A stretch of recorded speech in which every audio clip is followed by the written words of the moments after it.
നിഷ്ന +2 പാസ്സായി, എന്താണ് നമ്മുടെ ഓഡിയൻസിനോട് പറയാനുള്ളത്? എങ്ങനെയുണ്ട് ഈ ഒരു അവസരം, എങ്ങനെയാണ് എക്സ്പ്ലെയിൻ ചെയ്യാൻ പറ്റുമെന്ന്? ഞാൻ +2 എഴുതണമെന്ന് വിചാരിച്ചതല്ല. എൻ്റെ ഫ്രണ്ടിൻ്റെ ഒരു നിർബന്ധം കൊണ്ടാണ് ഇവിടെ വന്നാണ് +2 ചേർന്നത്. +2 ചേർന്നിട്ട് 6 മാസത്തിന് ശേഷമാണ് ഞാൻ ഈ കോളേജിനെ കാണുന്നത്. ഇവിടെ വന്നിട്ടില്ല, ഓഫ്ലൈൻ ക്ലാസ് കേട്ടിട്ടില്ല, ഓൺലൈൻ ക്ലാസ് കേട്ടിട്ടില്ല. ലാസ്റ്റ് വെച്ച് കുറച്ച് ക്ലാസ്സുകൾ യൂട്യൂബിൽ കണ്ടത് മാത്രമാണ് ഞാൻ എക്സാം എഴുതിയിട്ടുള്ളത്. ഓക്കെ, ലാസ്റ്റ് നിഷ്ന പറഞ്ഞു ഞാൻ എക്സാം എഴുതുന്നില്ല മിസ്സേ, എനിക്ക് പാസ്സാവുമെന്ന് അറിയില്ല, എനിക്ക് പേടിയാവണമൊക്കെ പറഞ്ഞു. എങ്ങനെയാണ് പിന്നെ എക്സാം എഴുതാൻ പോകാനും വേണ്ടി ഒരു കോൺഫിഡൻറ്റ് വന്നത് എങ്ങനെയാണ്?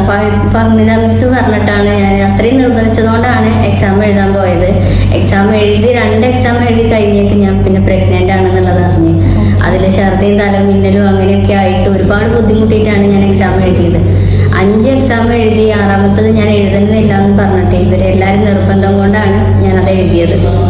ഇപ്പോൾ ഒരിക്കലും ഞാൻ പാസ്സാവുമെന്ന് വിചാരിച്ചിട്ടുണ്ടായിരുന്നില്ല, പക്ഷേ ഇപ്പൊ പാസ്സായിട്ട് ഒരുപാട് സന്തോഷമായില്ല ഈ ഒരു അവസരത്തിൽ. ഇതെനിക്ക് ആഗ്രഹമായിരുന്നു, ഇങ്ങനെ കൂട്ടിടണം, ഇങ്ങനെ ഒരു ഇതിൽ വന്നിട്ട് വാങ്ങണം എന്നൊക്കെയുള്ള ആഗ്രഹം ഉണ്ടായിരുന്നു.